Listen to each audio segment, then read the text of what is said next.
오늘의 10분 말씀. 마태복음 27장 57절로 66절입니다.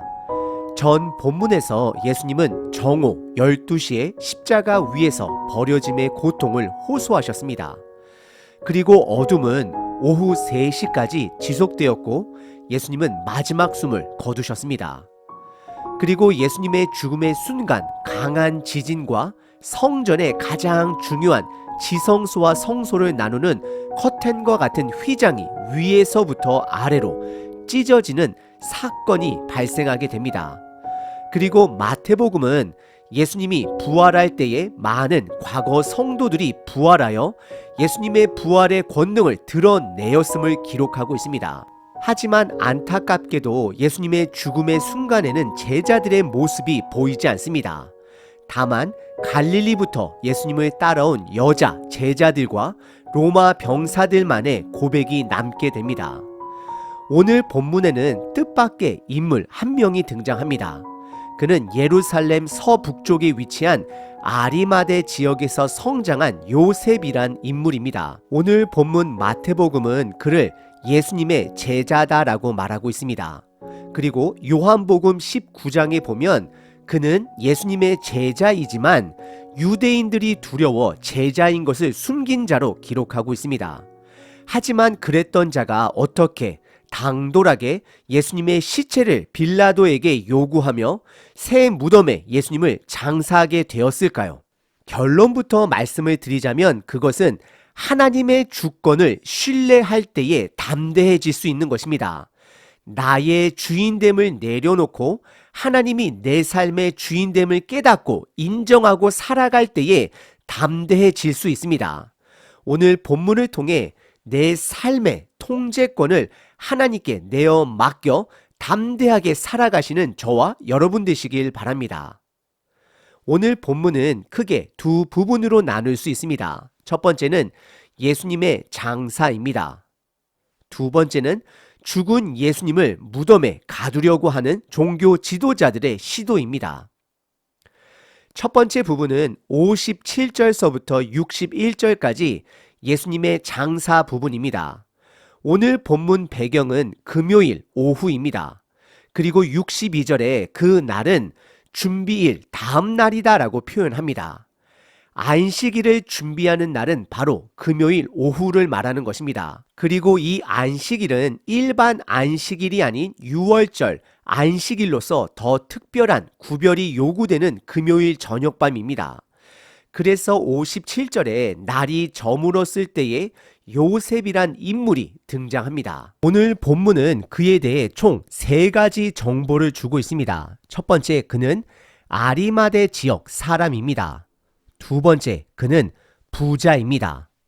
세 번째, 예수님의 제자입니다. 그리고 다른 복음서를 참고해 보면 2가지 정보를 더 얻을 수 있습니다. 첫 번째는 마가복음 15장, 그는 유대의 최고 법정 기관인 산헤드린 멤버 중 한 명입니다. 그는 큰 권한을 가진 자입니다.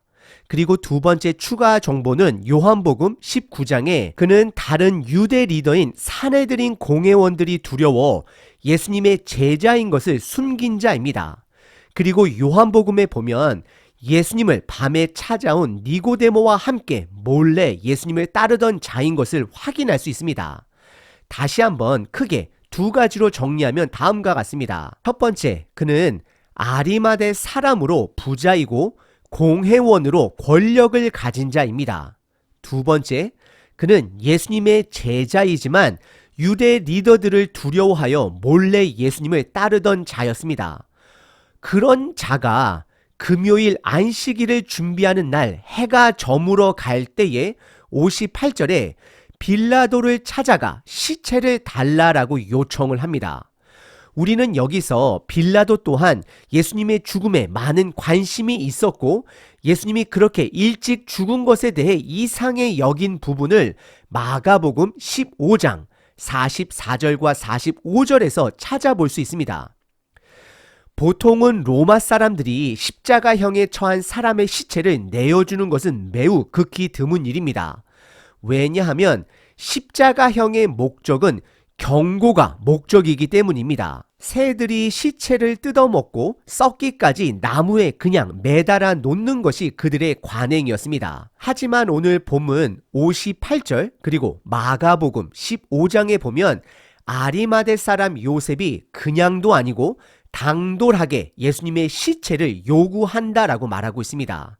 그리고 빌라도 또한 예수님이 죄가 없는 것을 누구보다도 잘 알던 사람이었기 때문에 특별한 요구사항 없이 예수님의 시체를 내어줍니다. 그리고 요셉은 59절에 예수님의 시체에 깨끗한 세마포를 싸서 60절에 한 번도 사용하지 않은 새 무덤에 예수님을 안취하고 큰 돌을 굴려 무덤에 놓습니다. 그리고 이 모든 일을 요한복음에 보시면 니고데모와 함께 한 것을 확인하게 됩니다. 요셉은 부자로서 직접 예수님의 시체에 손을 대어 장사를 했기보다는 아마도 하인들을 시켜 준비했을 가능성이 있습니다. 하지만 분명한 것은 사내들인 공회원인 요셉이 안식일 준비날 금요일 오후에 그것도 6월절 안식일 준비날에 해가 떨어지기 전에 시체를 가까이 했다라는 것입니다. 이것은 그의 결단입니다. 레위기에 보시게 되면 부정한 시체를 만졌을 경우 7일 동안 격리해야 되는 과정이 있습니다. 요셉은 6월절을 지키지 못할지라도 예수님의 죽음을 준비하고 있습니다. 유대 리더들을 두려워했던 요셉이 예수님의 죽음 사건 이후에 변화가 온 것입니다. 예수님의 죽음은 많은 사람들을 증인으로 만듭니다. 그리고 그 증인은 61절에 이 모든 과정을 함께 지켜본 갈릴리 여인들이 있음을 다시 한번 마태복음은 소개하고 있습니다. 항상 첫 번째 인물은 막달라 마리아이고 다른 마리아 여인이 무덤을 향해 앉아 증인의 역할을 하고 있음을 마태복음은 보여주고 있습니다. 오늘 본문의 첫 번째 부분은 예수님의 장사입니다. 두 번째 부분은 62절서부터 66절까지 죽은 예수님을 무덤에 가두려는 종교 지도자들의 시도입니다. 아리마대 사람 요셉과 종교 지도자들의 행동은 대조를 이룹니다. 마태복음은 하나님 나라와 그 나라를 파괴하려는 악의 나라의 축을 잘 보여주고 있습니다. 예수님이 태어나던 당시 세상 나라 왕은 예수님을 제거하기 위해 2세 미만인 모든 남자 아기들을 죽이게 됩니다. 그리고 이러한 사건들은 모세 때도 있었음을 우리들이 잘 알고 있습니다. 사탄은 구약 때부터 지금 현대 사회까지 끊임없이 하나님의 뜻과 주권을 좌절시키기 위해 계속해서 노력하고 있습니다. 하지만 결과는 매번 동일합니다. 그것은 사탄의 어떤 공격도 인간의 어떤 행위도 하나님의 온전한 뜻을 막지 못한다라는 것입니다. 하나님은 세상 만물을 창조하셨고 모든 것을 통제하십니다. 우리가 하나님의 주권을 경험할 때 그리고 그 경험을 붙들며 신뢰할 때에 아리마대 요셉처럼 결단을 내리고 더 이상 숨지 않는 자가 됩니다. 하지만 62절에 종교 지도자들은 악의 세력에 서서 끝까지 하나님의 뜻을 저지하려고 합니다. 아리마대 요셉이 안식일임에도 불구하고 예수님의 죽음을 끝까지 준비하려 했던 것과 반대로 종교 지도자들은 안식일이 시작되는 날임에도 불구하고 동일하게 빌라도를 찾아가 혹시나도 있을 상황에 대해 열심히 대처합니다. 63절과 64절입니다. 주여, 저 속이던 자가, 여기서 주여는 빌라도를 향하여 주여라고 부르고 있습니다. 주여, 저 속이던 자가 살아있을 때에 말하되 내가 사흘 후에 다시 살아나리라 한 것을 우리가 기억하노니 64절 그러므로 명령하시어 그 무덤을 사흘까지 굳게 지키게 하소서. 그의 제자들이 와서 시체를 도둑질하여 가고 백성에게 말하되 그가 죽은 자 가운데서 살아났다 하면 후에 속임이 전보다 더 클까 하나이다 라고 기록하고 있습니다. 종교 지도자들은 생각이 많은 자들입니다. 하나님의 말씀을 묵상하는 자들이 아니라 인간의 생각으로 가득한 자입니다. 저와 여러분들 또한 인간의 생각이 가득할 때는 하나님의 주권을 신뢰하지 못할 때이다라는 사인인 것을 기억하시길 바랍니다. 이 종교 지도자들은 예수님의 제자들을 너무나 과대평가합니다. 제자들은 도망가기 바빴습니다. 예수님의 시신을 수습할 생각도 훔칠 생각도 하지 못하는 자들입니다. 하지만 종교 지도자들은 예수님의 살아 생전의 말씀을 기억합니다. 하지만 그 기억한 말씀은 죽은 말씀입니다. 말씀을 기억할 뿐 믿지 않습니다. 다만 그들이 원하는 결과를 얻기 위해 준비할 뿐입니다. 종교 지도자들은 빌라도가 가장 예민하게 반응할 수밖에 없는 더 큰 밀란을 우려한다라고 말하며 무덤을 철저하게 지켜야 할 것을 주장합니다. 그들은 안식일 날 하나님의 뜻을 흔들기 위해 쉼이 아닌 열심히 악을 위해 일하는 자들임을 드러내고 있습니다.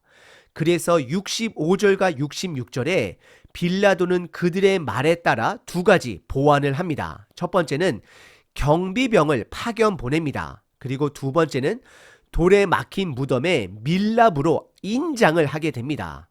오늘 본문의 두 번째 부분은 예수님을 무덤에 가두려고 하는 종교 지도자들의 시도입니다. 오늘 본문 아리마대 요셉과 종교 지도자들 사이에는 공통점이 있습니다. 둘 다 안식일 준비 날에 열심이 있습니다. 한 사람은 예수님을 향한 열심이고 또 다른 그룹은 하나님의 뜻을 저지하기 위한 열심입니다. 하지만 우리가 너무나도 잘 알다시피 하나님의 뜻은 악의 세력에 그리고 사람의 열심에 바뀔 수 있는 것이 아닙니다. 현대 사회 또한 사단은 끊임없이 하나님의 뜻을 파괴하기 위해 정치적으로, 국가적으로, 가정 안에서, 학교에서, 미디어에서 극성입니다. 하지만 하나님의 뜻은 사람의 노력이나 열심으로 그 뜻을 외면할 수 있는 것이 아닙니다. 하나님은 하나님이십니다. 그분의 뜻은 이루어졌고 이루어지고 있고 이루어질 것입니다. 저와 여러분들은 아리마대 요셉처럼 하나님의 주권에 반응해야 합니다. 사실 아리마대 요셉이 왜 그렇게까지 열심을 내어 예수님의 시신을 수습했는지는 정확하게 그의 마음을 알 수는 없습니다. 그가 예수님의 부활을 믿었기 때문이었을까요? 아니면 예수님의 가르침에 대한 최소한의 의리를 지킨 것일까요? 중요한 것은 예수님의 죽음이 그를 빌라도 앞에 당돌한 자로 만들었다라는 것입니다. 왜냐하면 종교 지도자들조차 예수님의 가르침, 즉 본인이 죽고 나서 다시 부활할 것을 그들은 듣고 알았습니다. 분명 아리마대 요셉 또한 예수님의 가르침을 듣고 그 사실을 기억했을 것입니다. 하지만 죽은 자가 부활한다라는 것은 엄청난 사건이기에 그가 부활을 믿었을지는 아무도 모릅니다. 분명한 것은 예수님의 말씀대로 예수님이 죽었기 때문에 그 말씀의 이루어짐에 반응한 것입니다. 하나님의 주권에 반응한 것입니다. 저와 여러분들 또한 하나님의 말씀을 성경 말씀을 통해 잘 안다 할지라도 모든 하나님의 뜻을 이해할 수 있는 것은 아닙니다. 어떤 부분은, 아니 많은 부분은 하나님 나라가 완성되었을 때에 그때 가서 밝히 깨닫게 될 것입니다. 중요한 것은 하나님의 주권이 내 삶에 부분적으로 드러날지라도 그 주권에, 그 말씀에 내가 반응해야 한다는 것입니다. 말씀에 반응하면 생명을 얻게 됩니다. 오늘 하루도 하나님의 주권을 신뢰함으로 당돌한 사랑으로 세상을 품는 자 되시길 바랍니다. 하나님, 하나님의 주권을 신뢰합니다. 아멘.